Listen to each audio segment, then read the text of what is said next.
ibu-ibu, saudara-saudara kaum muslimin rahimakumullah.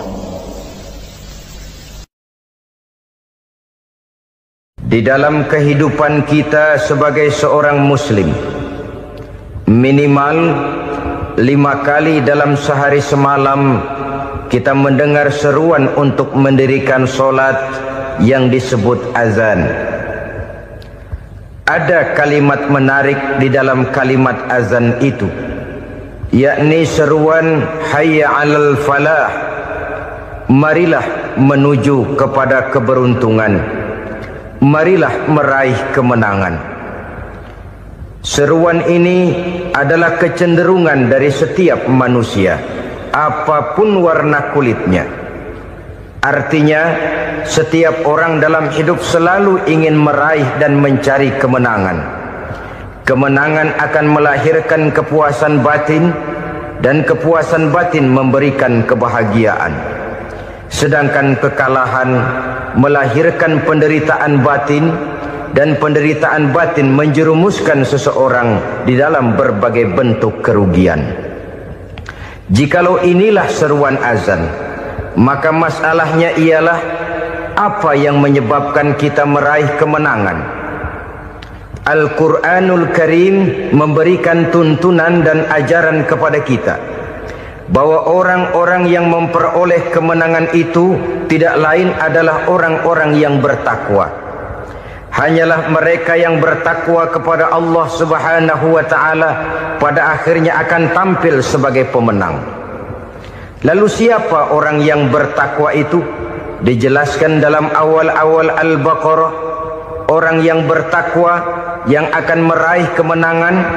Pertama, alladzina yu'minuna bil ghaib, yaitu orang-orang yang beriman kepada yang gaib, percaya bahwa ada alam yang gaib, alam yang abstrak, alam yang tidak bisa dijangkau oleh salah satu daripada panca indera kita.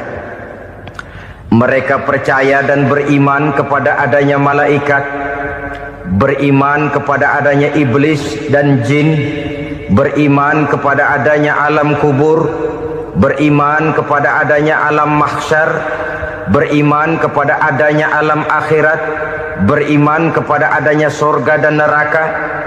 Beriman bukan cuma sekedar beriman dalam ucapan bibir saja, tetapi beriman yang nilai iman itu mampu mewarnai gerak dan gaya hidupnya.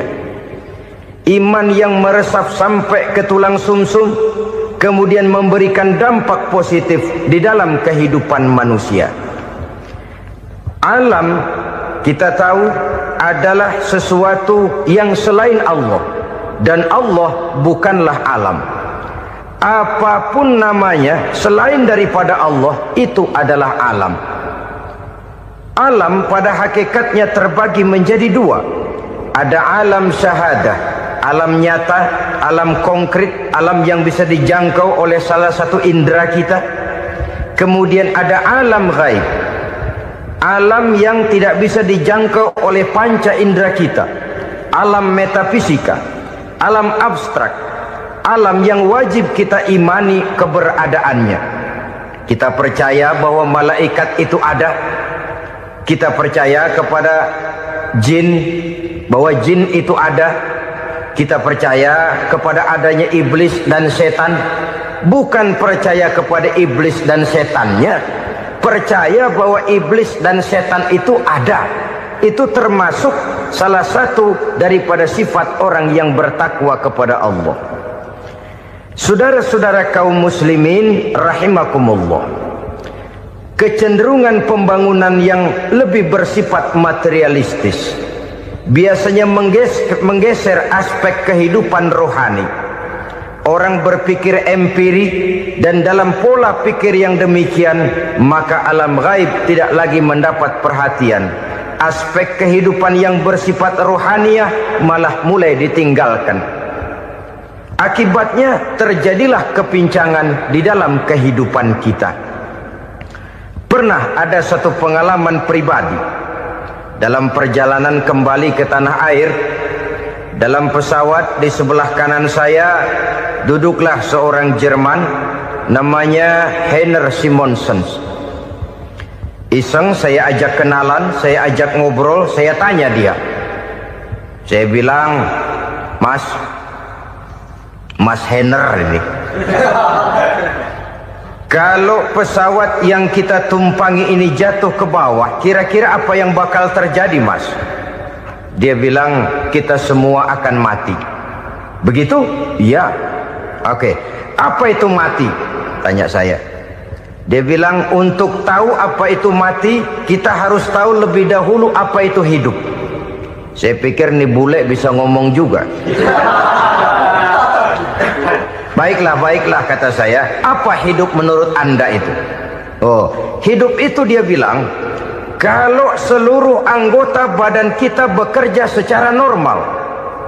Paru-paru memompa darah secara normal, jantung berdetak secara normal, sel-sel tubuh bekerja secara fit, dan organisme tubuh hanya mau bekerja secara normal. Dia bilang, kalau kita memberi makan yang cukup, menu yang teratur, dan gizi yang lengkap.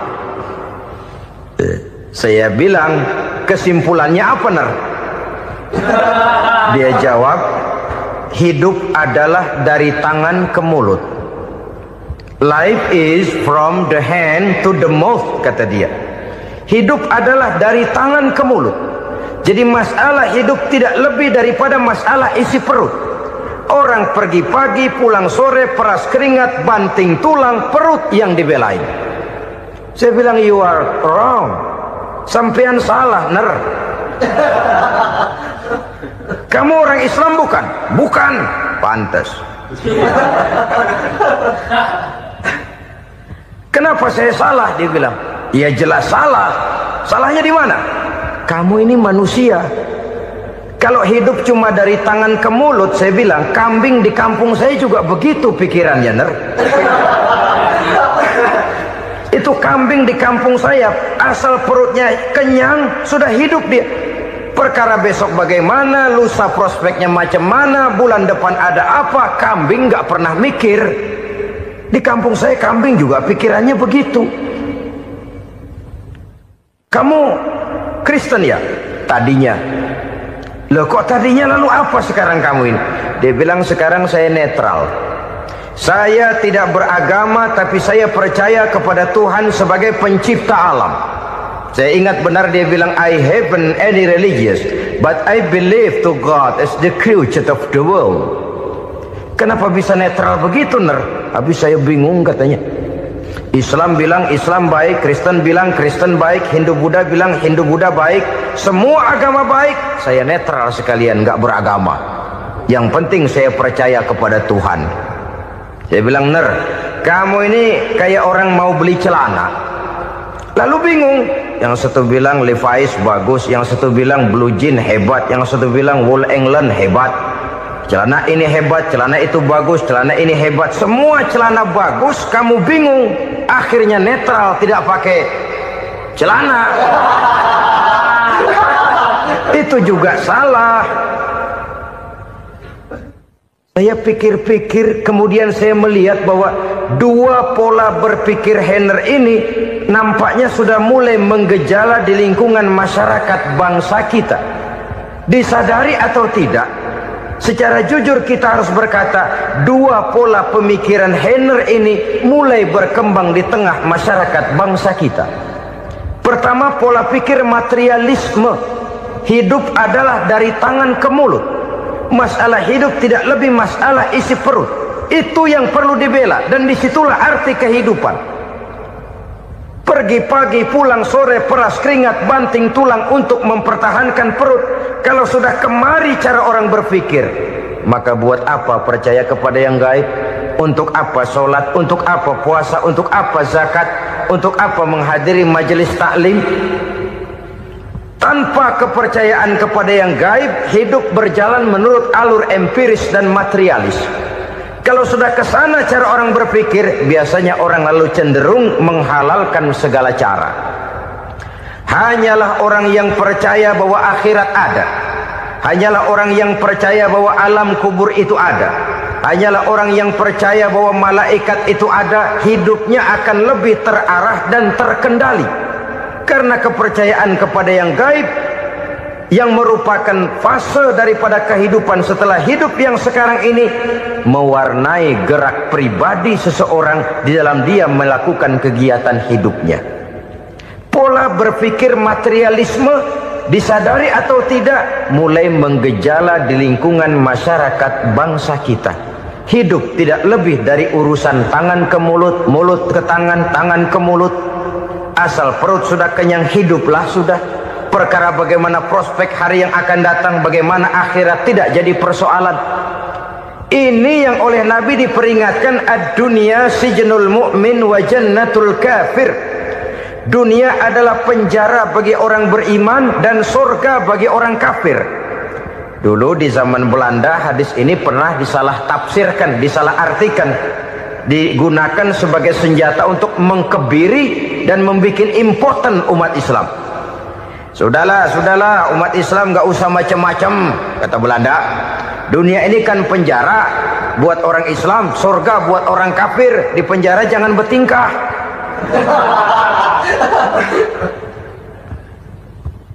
Pengertiannya tidak begitu.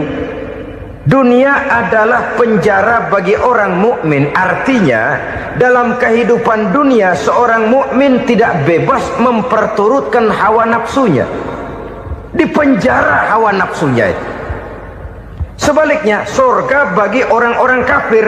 Buat orang kafir surgalah dunia ini.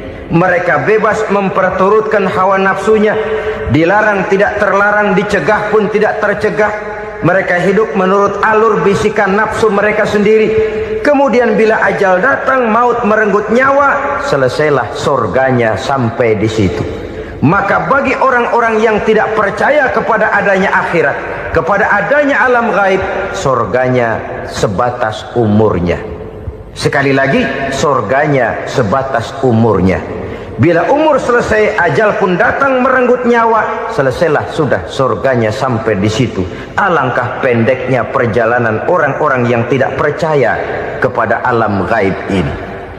Bagi kita mukmin, jikalau kita mampu memenjarakan hawa nafsu, kita bisa bahagia di dunia ini. Dan Islam memang tidak menyuruh kita sengsara di dunia. Raih dunia, kejar dunia, gapai dunia sebagai alat untuk mencapai kebahagiaan di akhirat nanti. Hidup adalah satu perjalanan panjang yang terbentang sejak kita terlahir dari alam rahim sampai kepada alam akhirat nanti. Andai kata kita gagal meraih kebahagiaan di dunia, toh kita masih punya akhirat. Tapi jangan jadi dalil yang melemahkan semangat. Biarin dah kita di dunia kebelangsak, yang penting akhirat. Akhirnya dunia benar-benar kebelangsak. Bagaimana dunia ini bisa kita raih, dan bagaimana meraih dunia untuk menunjang kepentingan akhirat nanti.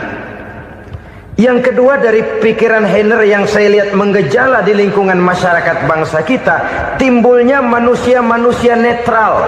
Seolah-olah Tuhan yes, agama no. Sama Tuhan percaya, agama ogah. Tuhan ngangguk, giliran agama godeng. Padahal hampir dalam setiap ayat dalam Quran, kata-kata amanu biasanya bergandeng dengan wa amilus sholihat. Iman dan amal soleh. Ini sebagai isyarat Tuhan dan agama jangan pernah dipisah-pisah. Apabila kita bertuhan, maka kita harus beragama. Apabila kita beragama, maka agama itu harus bersumberkan dari Tuhan yang kita imani itu. Tidak mungkin kita pisah, Tuhan yes, agama no. Sama Tuhan percaya tapi agama bikin sendiri. Sembayangnya cukup bengong 2 jam madep ngulon.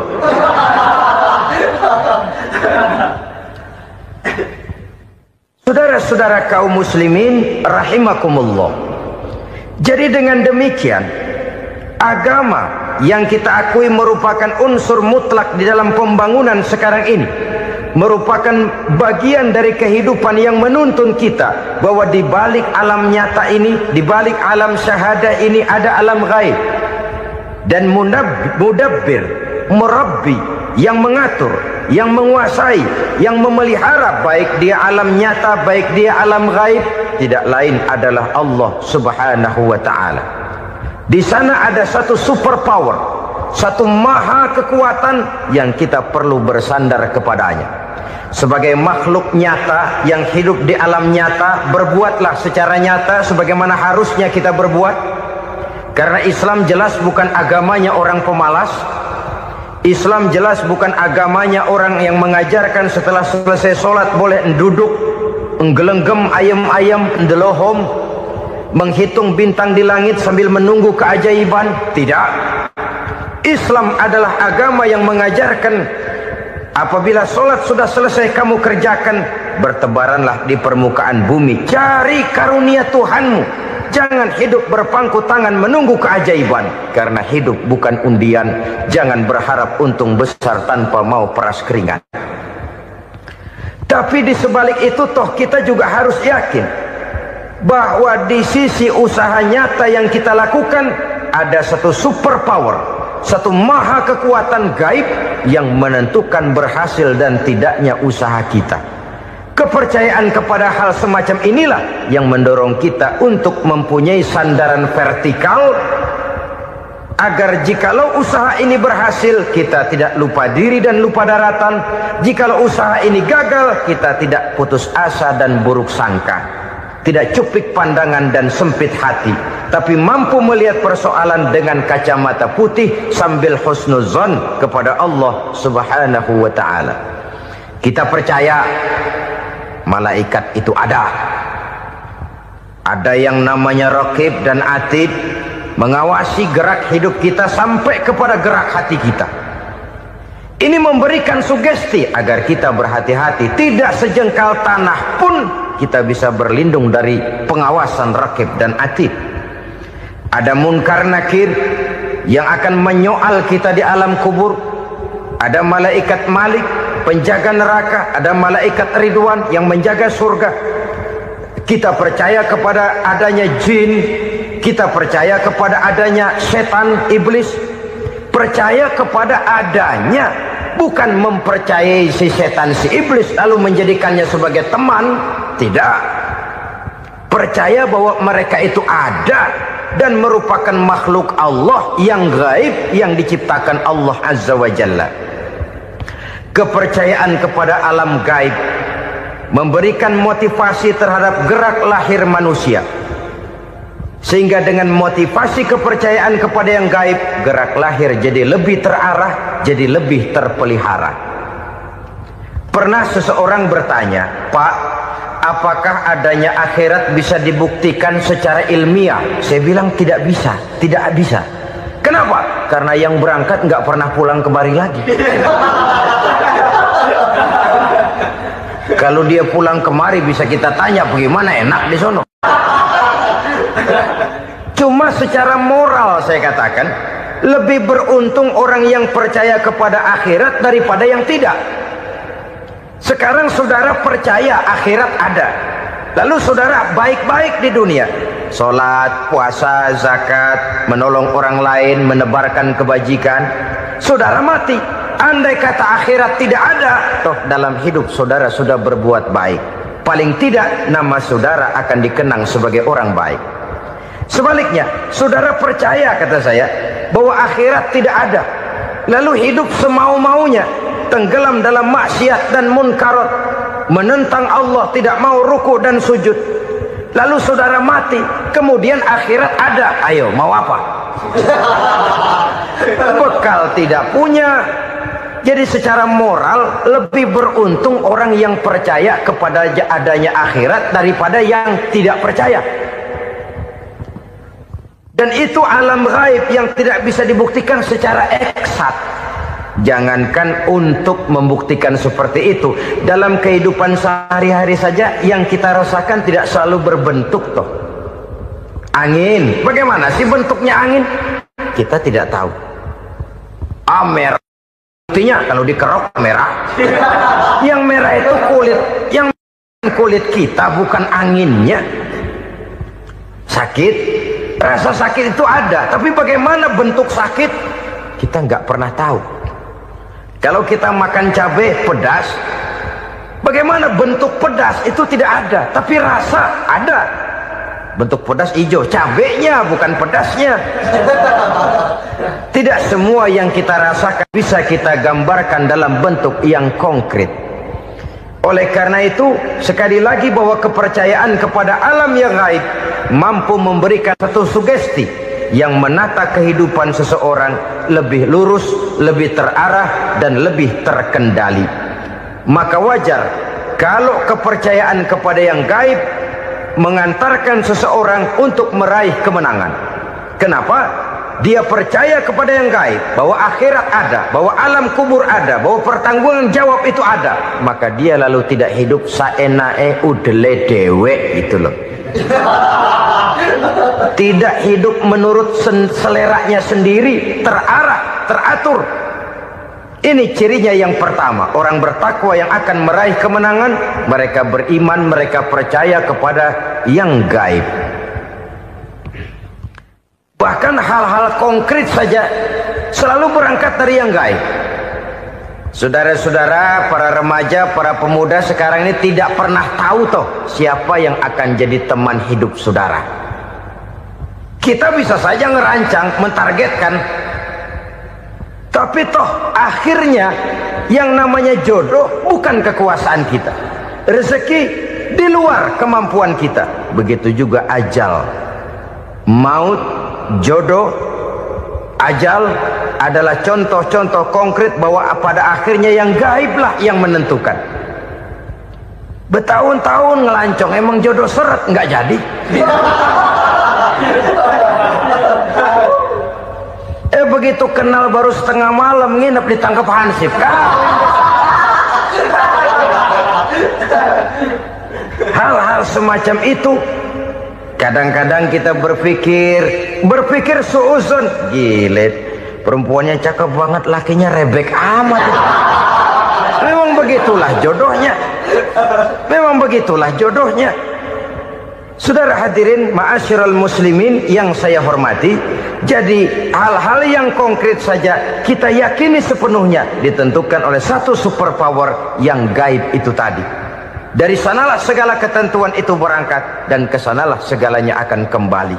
Maka kepercayaan kepada yang gaib meluruskan gerak hidup seseorang dan itu akan mengantarkan dia kepada meraih kemenangan. Satu. Yang kedua, wa yuqimuna shalah.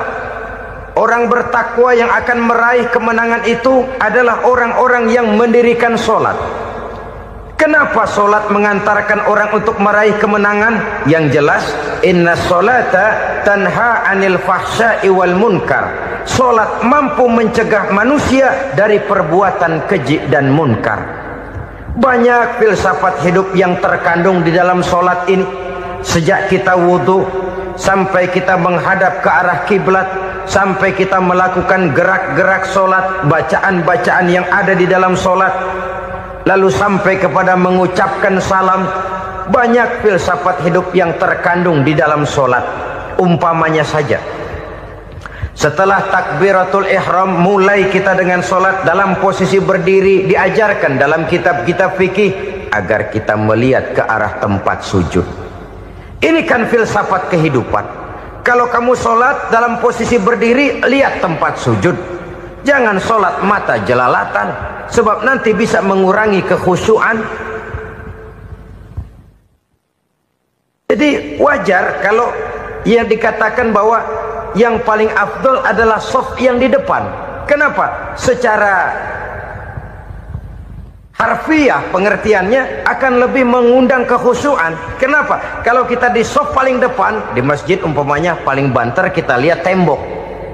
Tapi kalau kita shaf di tengah atau di belakang, orang-orang di depan kita pun akan kelihatan. Yang bajunya loreng, yang bajunya genggang, yang bajunya macam-macam. Kita lihat, kadang-kadang kita pikirin, ada yang bajunya bolong. Kita sholat tapi dalam hati, nih orang bajunya robek yang nggak tahu apa. Ada saja hal-hal yang mengusik kekhusyuan kita. Oleh sebab itu diajarkan dalam posisi berdiri, lihat, arahkan pandangan matamu kepada tempat sujud. Ini kan filsafat kehidupan. Maksudnya apa? Kalau lagi diri lihat dong tempat sujud. Kalau udah di atas ingat dong sama yang bawah. Kalau sudah tinggi ingat dong dari mana kamu berangkat. Kalau sudah berkuasa bantu dong yang lemah. Kalau sudah kaya santuni dong yang miskin. Kalau sudah alim bimbing dong yang awam.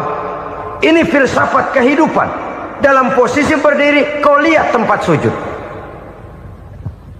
Ini akan melahirkan kepekaan sosial di mana seseorang mau tahu kepada orang lainnya. Bagaimanapun kaya kita, tinggi pangkat dan jabatan kita, jikalau hidup hanya untuk kepentingan perut sendiri saja, rasanya belum membawa manfaat di dalam kehidupan kita. Tapi efek yang tertinggi sesungguhnya, solat mencegah manusia dari perbuatan keji dan munkar. Perbuatan keji dan munkar walaupun kelihatannya mendatangkan uang, membawa keuntungan, tapi itu keuntungan semu, keuntungan sementara. Dengan menipu orang lain kita bisa dapat untung, tapi tidak membawa berkah. Dan itu adalah kerugian besar dalam kehidupan kita.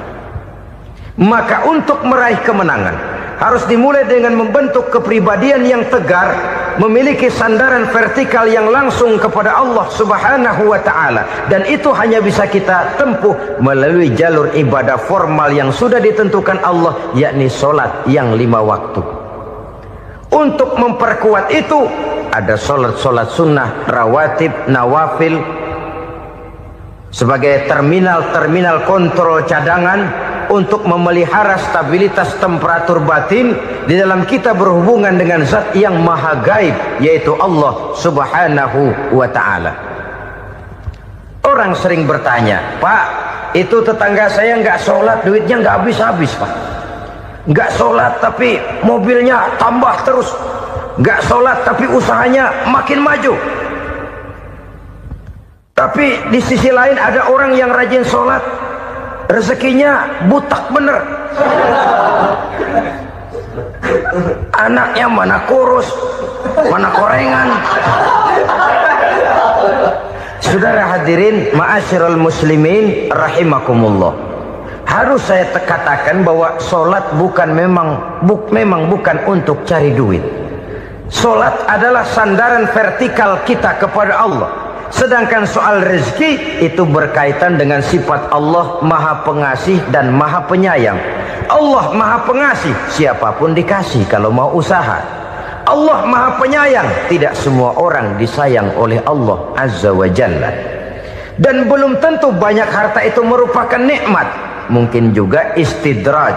Artinya istidraj itu dikasih tapi diambulin, kalau bahasa Betawinya itu. Dikasih tapi diambulin, itu bukan merupakan nikmat sesungguhnya, lebih merupakan azab dari Allah Subhanahu wa ta'ala.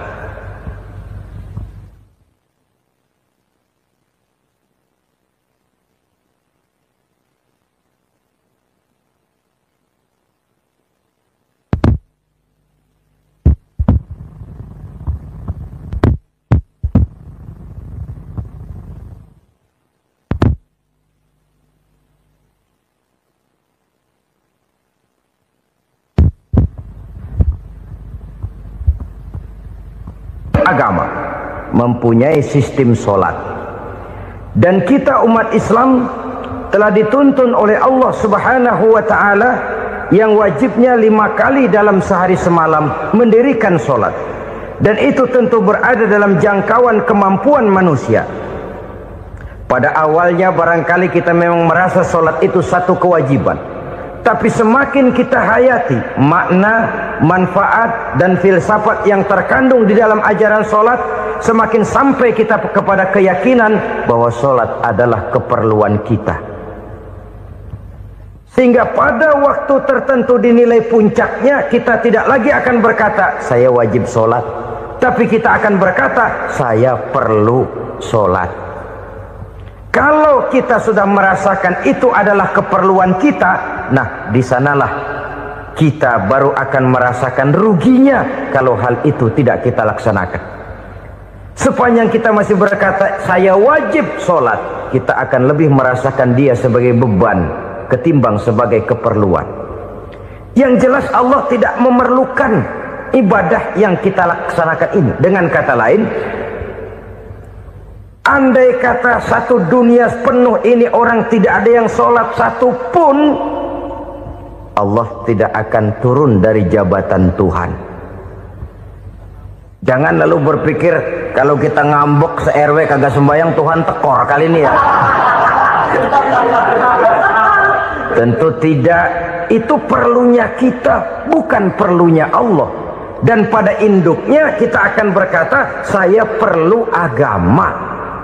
Kalau secara induk kita sudah memerlukan agama, maka konsep-konsep yang ada di dalam ajaran agama itu pun adalah juga merupakan keperluan kita. Baik dia bernama sholat, baik dia bernama puasa, baik dia bernama zakat, baik dia bernama haji, seluruhnya adalah keperluan kita. Dan sesuatu yang kita perlukan apabila tidak kita laksanakan akan melahirkan kerugian di dalam kehidupan. Jangan heran kalau kita membaca riwayat perjalanan hidup para salafus soleh, orang-orang soleh. Ada yang tahajud sampai 100 rakaat, ada yang sholat malam kakinya sampai bengkak. Kita sekalinya bengkak biri-biri. Ada yang sholat membaca surah dalam Al-Quran sampai khotam Quran. Kok mau? Mereka sudah merasakan itu keperluan. Itu saja soalnya. Satu saat pun jikalau kita merasa bahwa itu keperluan saya, kita pun akan melaksanakan seperti itu. Keperluan saya dalam kehidupan. Inilah yang kedua. Yang ketiga, orang bertakwa yang akan meraih kemenangan itu, wa mimma razaqnahum yunfikun. Mereka membelanjakan sebagian daripada rezeki yang diberikan Allah kepada mereka. Mereka infakkan di jalan Allah. Ada satu dialog menarik. Satu hari seorang anak muda bertemu dengan seorang kakek-kakek yang sudah dikenalnya baik. Bertanyalah anak muda ini, "Kek, umur kakek berapa tahun?" 15 tahun, kata si kakek. "Anak kakek berapa orang?"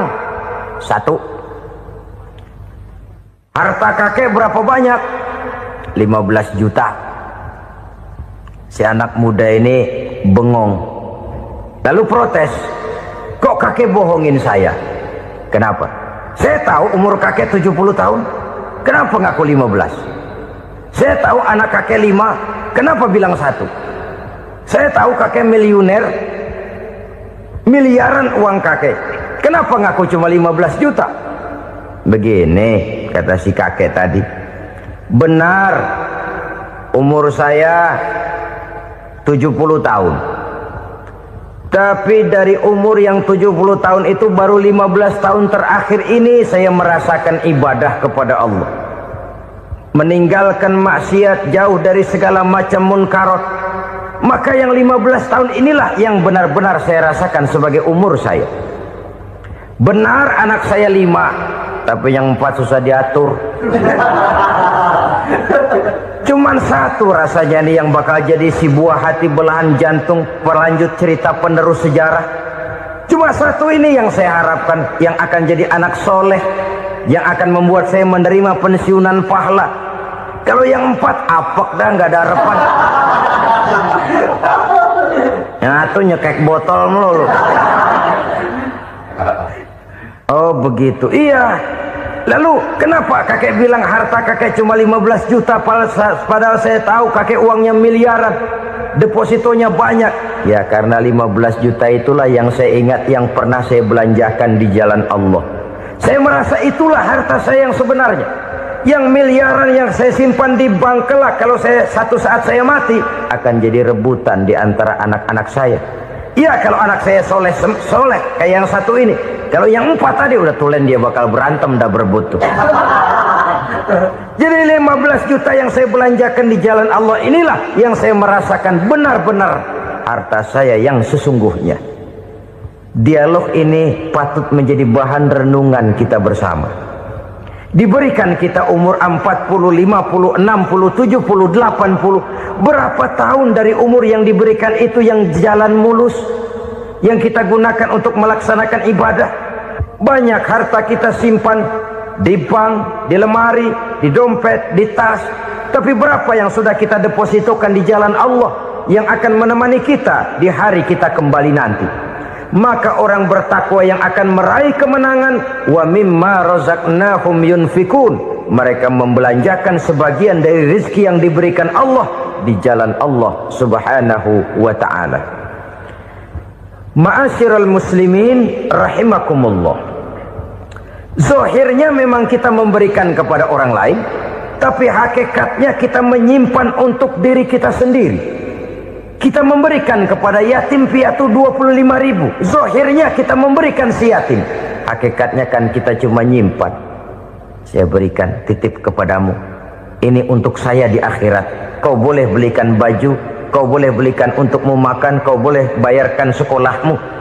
Ini untuk saya. Hakikatnya kita nyumbang masjid 1 juta, zahirnya kita berikan kepada panitia masjid, tapi hakikatnya kan cuma titip 1 juta ya, untuk saya di alam kubur nanti.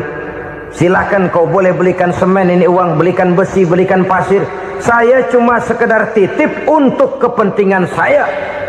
Hakikatnya kita cuma sekedar menitip.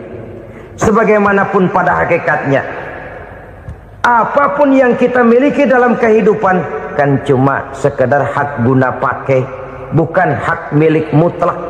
Harta kita, rumah kita, kendaraan kita, kebun kita, pabrik kita, hak guna pakai saja. Hak milik mutlak cuma untuk Allah subhanahu wa ta'ala. Saudara-saudara kaum muslimin rahimakumullah, ini yang ketiga. Kemudian yang keempat, orang-orang bertakwa yang akan meraih kemenangan, allazina yu'minuna bima unzila ilaika, mereka yang beriman, mereka yang percaya kepada apa yang telah diturunkan kepadamu Muhammad, ay Al-Quran, yakni Al-Quranul Karim. Setelah percaya kepada yang gaib, mendirikan solat, kemudian menginfakkan sebagian dari rezeki yang diberikan Allah, mereka juga lalu percaya kepada yang diturunkan terhadap Nabi, yaitu tidak lain Al-Quranul Karim. Sekali lagi di sini, percaya bukan hanya sekedar percaya saja, tetapi percaya lalu menjadikan Al-Quran itu sebagai pedoman hidup. Sebab memang Al-Quran itu adalah GBHM, garis-garis besar haluan muslim.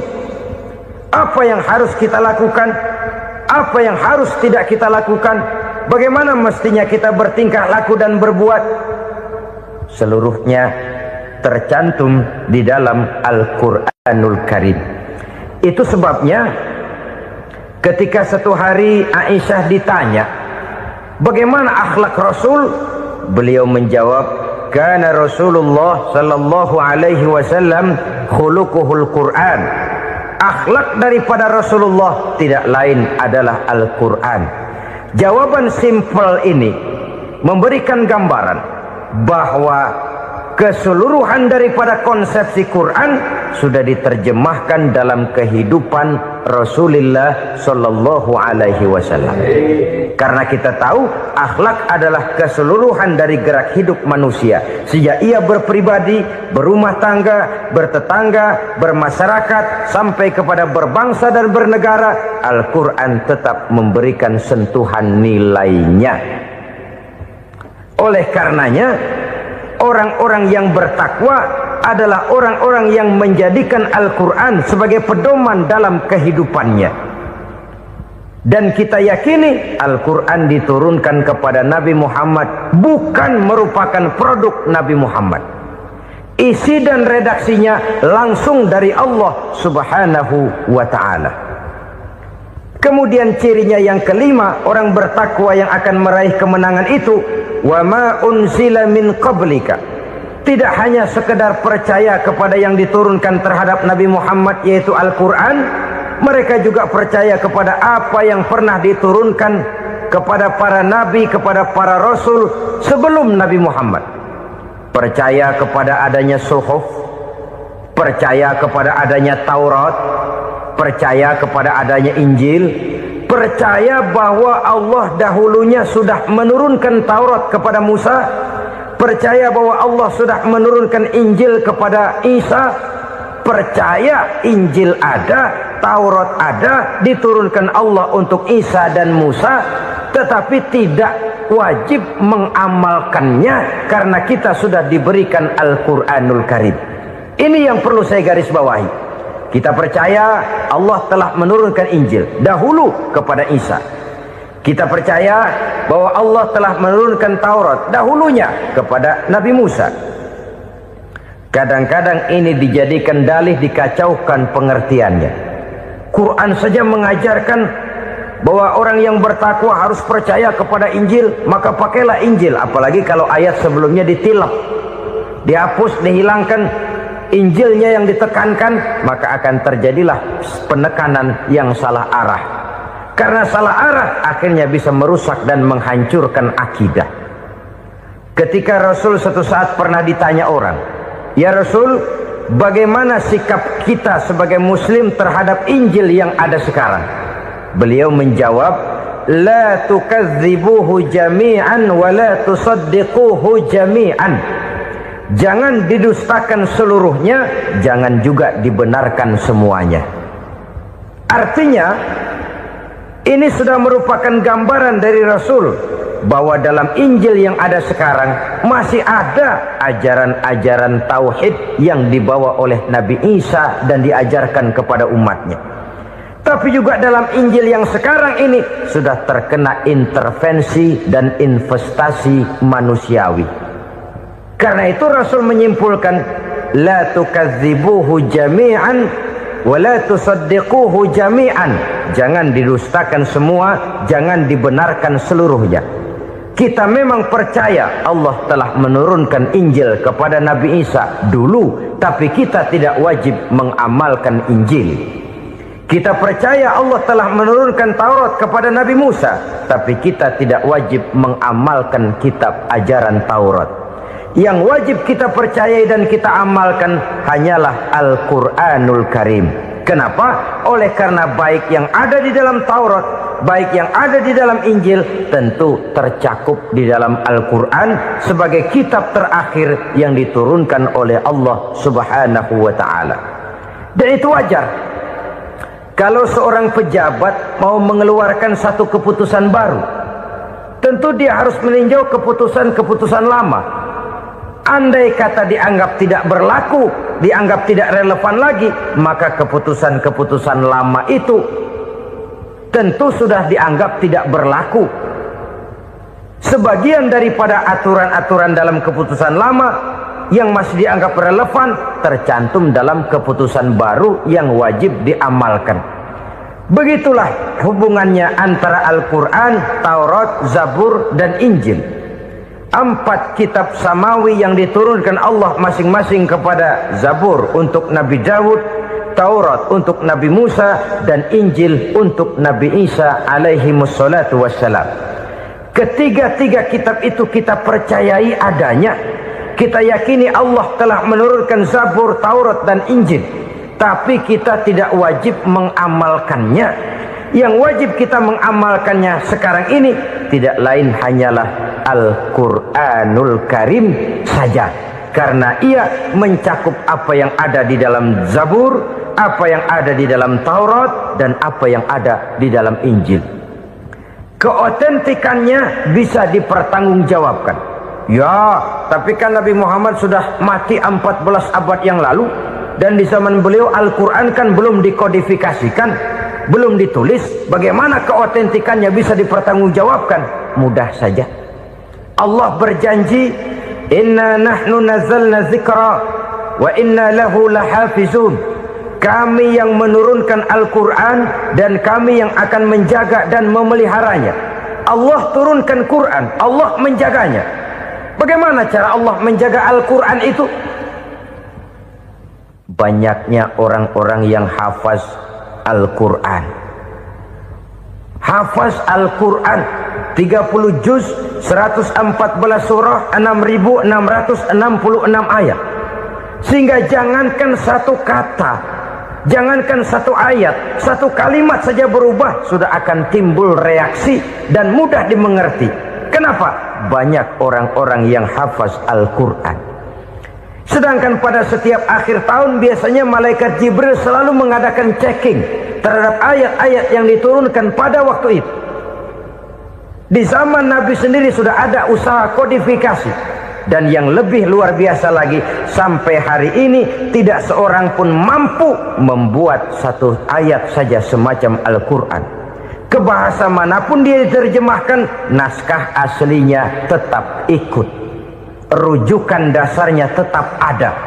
Berdasarkan itu, maka tidak mungkin terjadi penyelewengan terhadap atau pemalsuan terhadap ayat-ayat Al-Quranul Karim. Kesuciannya, keotentikannya, kemurniannya bisa dipertanggungjawabkan. Ma'asyiral muslimin rahimakumullah. Oleh karenanya, konsepsi dasar daripada ajaran Islam ini memang tidak lain adalah Al-Quran dan Sunnah.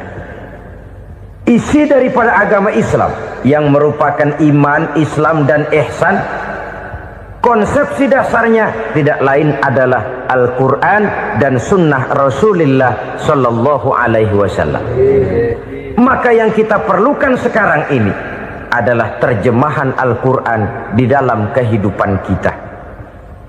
Dengan demikian, maka gaya kehidupan yang lebih Qurani itulah yang kita dambakan. Kita perlu memang terjemahan Quran dalam bahasa Inggris, dalam bahasa Belanda, dalam bahasa Jepang, tapi yang lebih kita perlukan adalah terjemahan Quran di dalam kehidupan kita. Konsekuen, tidak memanipulasi, ringan sama kita jinjing, berat sama kita pikul. Jangan kalau lempengan ayat Quran tuh kira-kira enak diamalin, keras teriakan kita. Giliran kira-kira ayat Quran itu mukul kepala kita sendiri, diam kita. Itu ciri yang pernah disindir Allah dalam awal-awal Baqarah juga.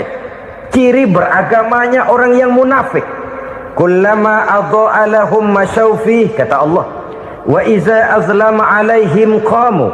Apabila terang mereka jalan, apabila gelap mereka berhenti. Artinya, kalau kira-kira di Islam nguntungin, rame-rame pada teriak Islam. Tapi ketika diminta untuk berjuang, ketika dituntut untuk berkorban, rame-rame mengundurkan diri. Nasib agama tidak ubahnya seperti daun pisang yang dikait orang di tepi jalan lantaran tak berpayung di ketika hari hujan. Manakala hujan usailah sudah, daun itu pun dicampakkan di tepi jalan, diinjak pula orang nan lalu. Artinya, orang menjadikan agama cuma sebagai lipstick, decoration only, tidak konsekuen. Hanya pada saat-saat kelihatannya Islam membawa keuntungan, rame-rame orang teriak-teriak tentang Islam. Tapi jikalau diminta berjuang, jikalau dituntut untuk berkorban, biasanya rame-rame juga mengundurkan diri. Jangan heran kalau mayoritas hitungan kita, tapi minoritas peranan kita. Kuantitas kita dalam jumlah, tapi dalam kualitas kita lebih sering jadi penonton daripada jadi pemain. Padahal itu sangat tidak boleh terjadi. Umat Islam di Indonesia harus bangkit. Umat Islam di Indonesia harus sadar akan keberadaannya. Tidak boleh hanya jadi penonton berpangku tangan. Karena memang agama kita juga mengajarkan untuk konsekuen di dalam menjabarkan ajaran-ajaran daripada agama kita. Kita sering jatuh menjadi umat yang lemah. Oleh karena kita ini tidak pandai menggalang kebersamaan yang diakibatkan tidak konsekuennya kita. Diistilahkan bahwa umat Islam di dalam menggalang kebersamaannya itu harus seperti orang main sepak bola. Saudara-saudara kan tahu orang main sepak bola itu. Orang main sepak bola, kalau pertandingan belum dimulai sih silakan saja kumpul di luar lapangan, atur strategi yang baik. Tapi kalau pertandingan sudah dimulai, turun ke lapangan hijau, jangan kumpul terus. Ada sepak bola gotong royong, mundur-mundur rame-rame, depan ke depan kumpul melulu mainnya. Kalah. Orang main sepak bola itu ya harus ada penyerang tengah, Harus ada penjaga gawang, harus ada strikernya, harus ada kiri luarnya, kanan dalamnya yang jadi backnya. Posisi boleh bermacam-macam, tapi yang penting saling ngoper untuk menggolkan gawang lawan. Begitulah umat Islam ini. Boleh ada yang jadi pejabat, boleh ada yang jadi pengusaha, boleh ada yang jadi petani, silakan ada yang jadi seniman, ada yang jadi penyair, ada yang jadi artis sekalipun. Tapi kalau sudah berhasil menguasai bola, jangan lupa operannya. Operan itu yang langka. Kita ini muslim kadang-kadang kalau sudah memegang menguasai bola, kalau belum mau mampus, belum mau ngoper. Nanti kalau sudah nggak punya bola, baru mau ngoper. Kalau sudah dengar-dengar mau dekat pensiun, baru mau jihad, baru mau berjuang, baru mau ngurus pesantren. Tanda tangan sudah tidak laku, memo sudah tidak dihargai, baru mau berjuang. Kemarin kemana mas? Kita tidak pandai memanfaatkan posisi. Dengan kata lain, kalau kembali kepada persoalan kita, konsekuensi kita terhadap agama yang kita anut ini belum ideal. Kita masih lebih sering berislam ini pada saat-saat yang menurut perhitungan kita membawa keuntungan. Tapi kalau diminta berjuang, dituntut berkorban, yang itu pun hakikatnya adalah untuk kepentingan kita juga. Allah tidak pernah menuntut kita untuk jihad bagi kepentingan Allah, itu tidak. Berjuang menegakkan agama Allah, apakah untuk kepentingan Allah? Tidak. Untuk kepentingan kita. Sebab nilai-nilai jihad itu pada akhirnya akan membawa kita kepada suatu kebahagiaan. Setidaknya kalau tidak di dunia, tentu di akhirat sebagai syahid. Oleh karena itu, pada bagian akhir ini saya ingin mengajak, marilah kita konsekuen. Sekali kita berkitabkan Al-Quranul Karim, mari dia kita jadikan pedoman. Jangan cuma kita jadikan sebagai penghias dinding, pelengkap rumah, bahwa di rumah kita ada Al-Quran, tapi yang baca kecoa.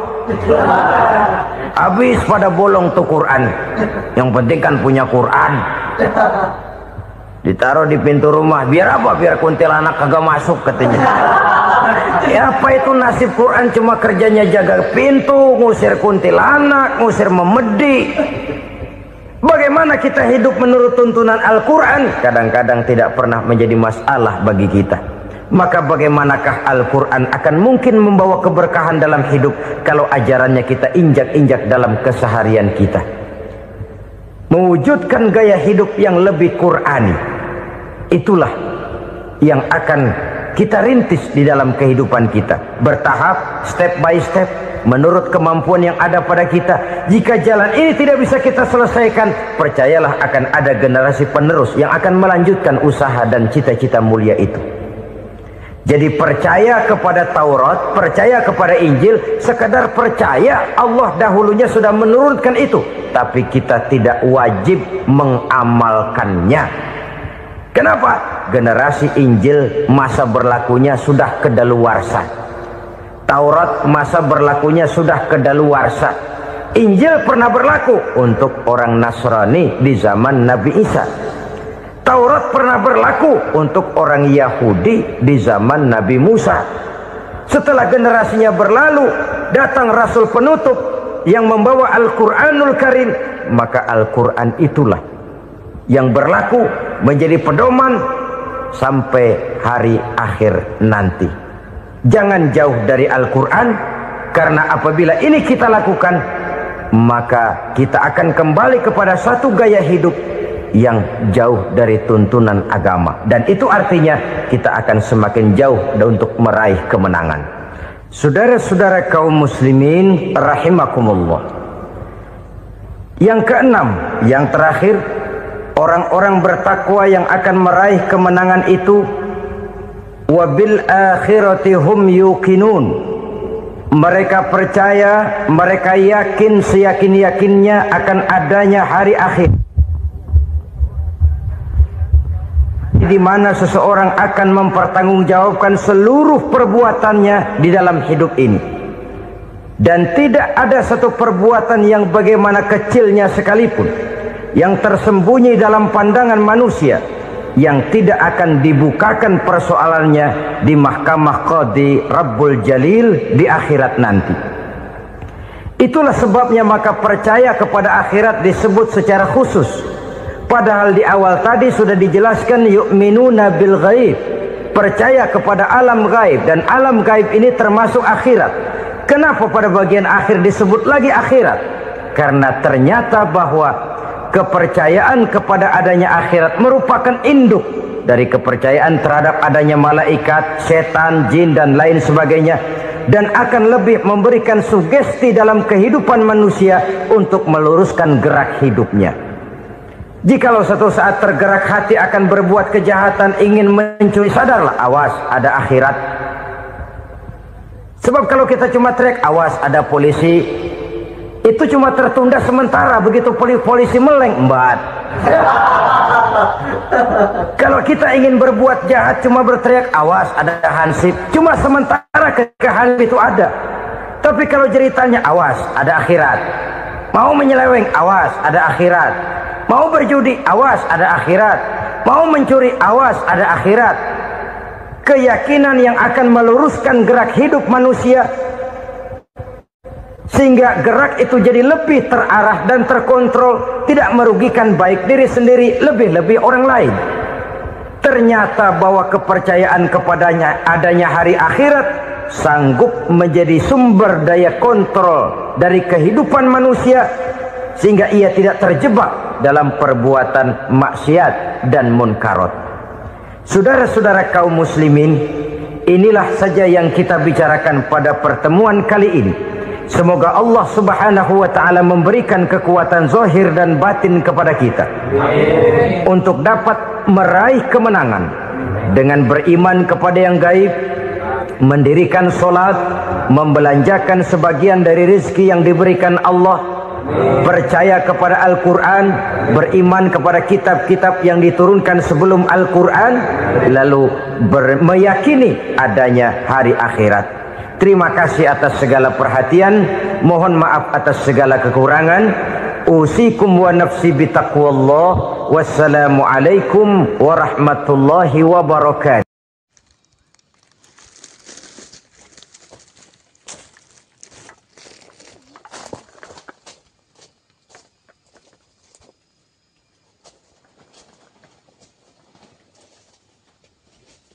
Sambil tuh malah 2 juta.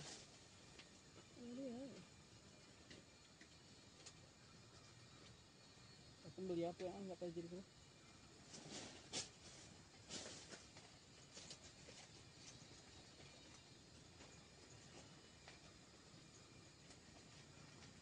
Kalau kau ajak gabung kau lah, maka aman.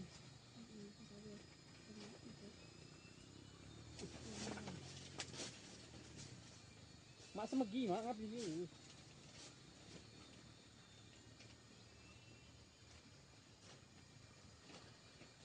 Jadi mulai dari awal lagi.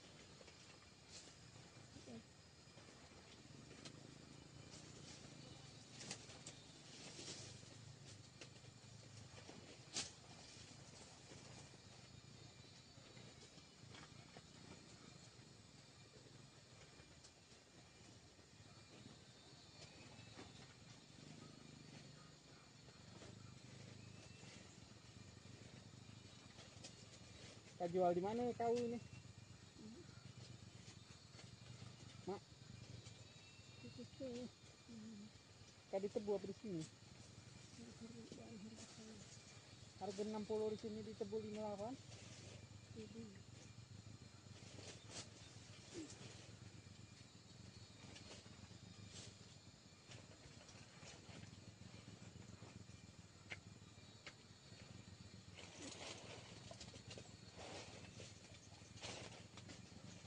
Boyak tuh tak pegawiannya. Itu loh, boyak tuh yang betina pun bugai. Pas yang bugai deh kalangan ketahu. Ini dulu udah kebun anak yang samping badan ini yang dua.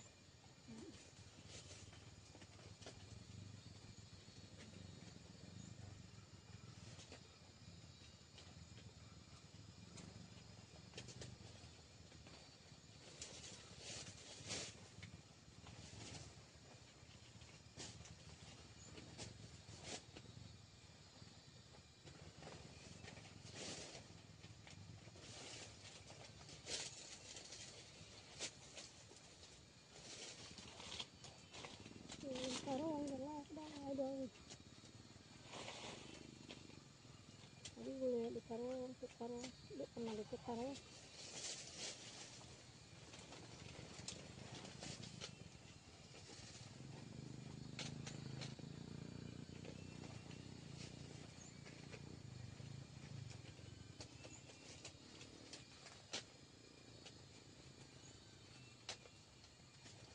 Ini sabun anu dia ini udah susah sekali sabun ada sabun baru saya.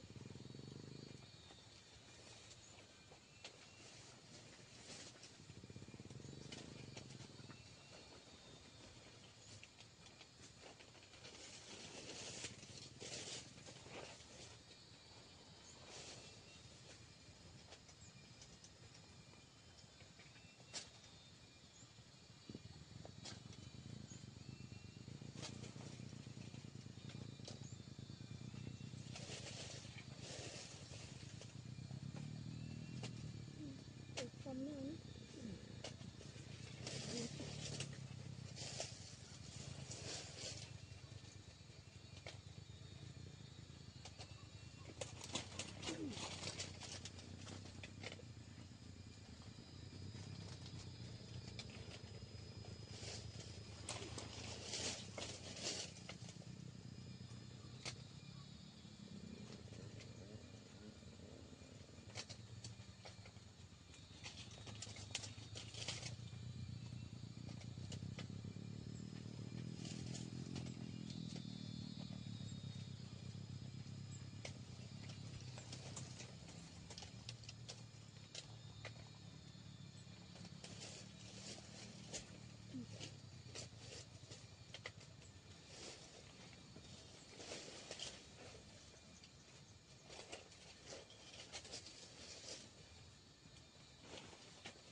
Orang kecil mana yang bawa pagar? Banyak.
para sini ada. Jadi Para karang jadi para sini jadi memang. karung itu nih. Mana ada karung? Di karung. Ada ya karung ini. Iya kan. Udah nggak?